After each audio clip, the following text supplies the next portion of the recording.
No início do capítulo 8, os 4 amigos se viram diante de um rio e foram obrigados a esperar um dia enquanto o lenhador de lata construiu uma jangada para que todos pudessem atravessar em segurança. Acontece que no meio do percurso houve um problema com o espantalho.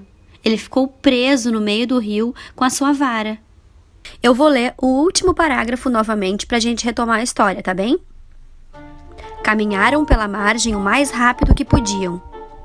Dorothy só parou uma vez para colher uma linda flor, e depois de algum tempo, o lenhador de lata exclamou: "Olhem ali!" Todos olharam para o meio do rio e viram o espantalho ainda pendurado na sua vara no meio da água, com um ar meio acabrunhado e solitário. "O que podemos fazer para salvar o nosso amigo?" perguntou Dorothy. Tanto o leão como o lenhador de lata abanaram a cabeça porque não tinham a menor ideia.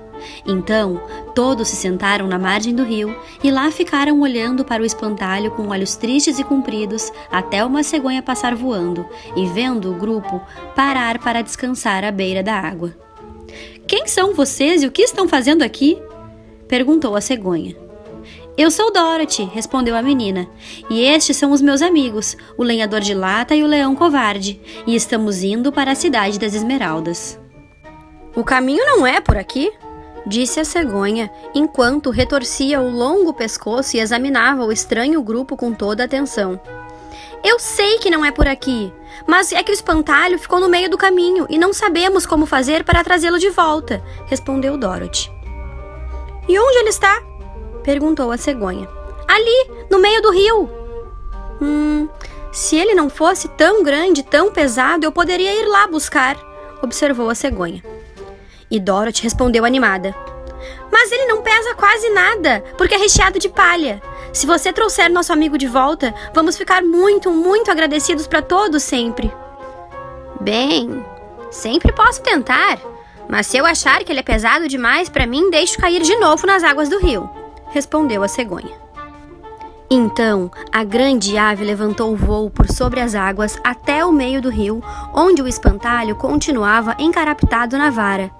Com as suas grandes patas, a cegonha agarrou o espantalho pelo braço e subiu aos ares com ele, deixando-o de volta na margem, onde Dorothy, o leão, o lenhador de lata e Totó estavam à sua espera. Quando o espantalho se viu de novo no meio dos seus amigos, ficou tão feliz que abraçou a todos, inclusive o leão e Totó. E quando voltaram a andar, cantarolava "Tralalalala" a cada passo de tanta alegria. "Estava com medo de ficar preso naquele rio para sempre, mas a bondosa cegonha me salvou, e se um dia eu conseguir um cérebro, vou tornar a encontrar com ela e fazer um gesto de bondade como recompensa." "Ora, não precisa", disse a cegonha, que voava ao lado deles. "Eu gosto de ajudar gente humilde, mas agora preciso ir embora porque meus filhotes estão esperando no ninho. Espero que vocês encontrem a cidade das Esmeraldas e que o grande Oz possa ajudar a todos." "Obrigada", respondeu Dorothy.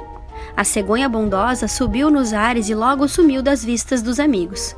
Continuaram caminhando, ouvindo o canto dos pássaros multicoloridos e contemplando as lindas flores, tantas que agora atapetavam tudo em volta. Eram grandes flores amarelas, brancas, azuis e violeta, ao lado de grandes trechos cobertos de papoulas vermelhas, de uma cor tão forte que quase ofuscavam os olhos de Dorothy. "Não são lindas?"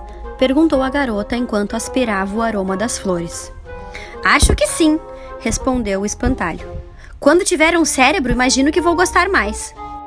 "Se eu tivesse um coração, sei que ia amar essas flores", acrescentou o lenhador de lata.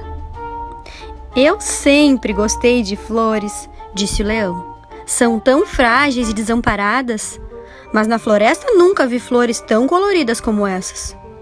Aos poucos foram encontrando mais e mais papoulas vermelhas e cada vez menos das outras flores, e dali a algum tempo se viram no meio de uma imensa campina toda florida de papoulas.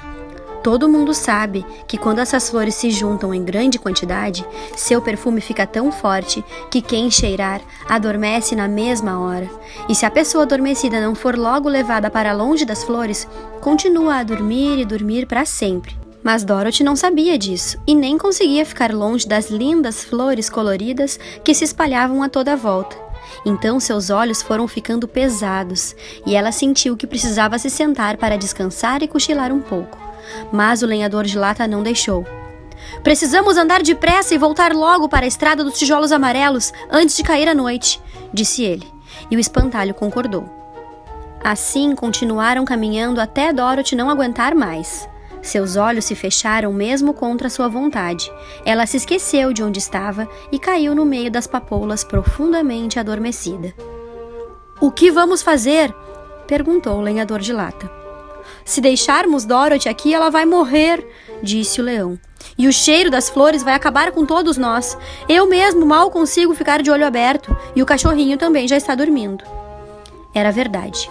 Totó já tinha caído ao lado da dona, mas o espantalho e o lenhador de lata, que não eram feitos de carne e osso, não eram afetados pelo perfume das flores. Corra, depressa! Disse o espantalho para o leão. E saia do meio dessas flores mortíferas o mais rápido que conseguir. Nós carregamos a garota conosco, mas se você cair adormecido, não temos como aguentar o peso do seu corpo. Então, o leão fez que sim com a cabeça e saiu correndo o mais depressa que conseguia.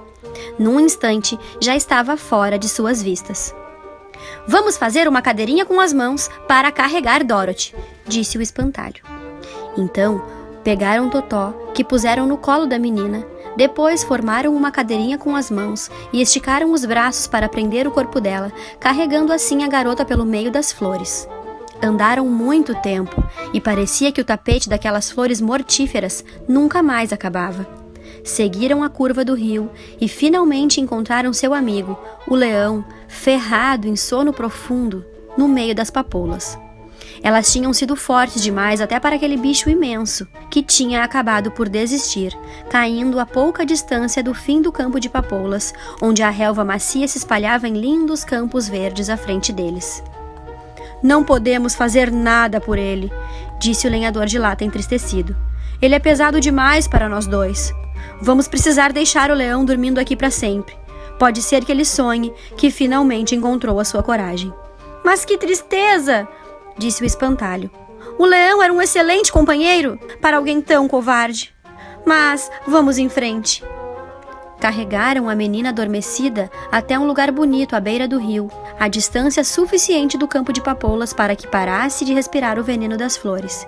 E ali estenderam suavemente na relva macia e ficaram esperando que a brisa fresca a fizesse acordar.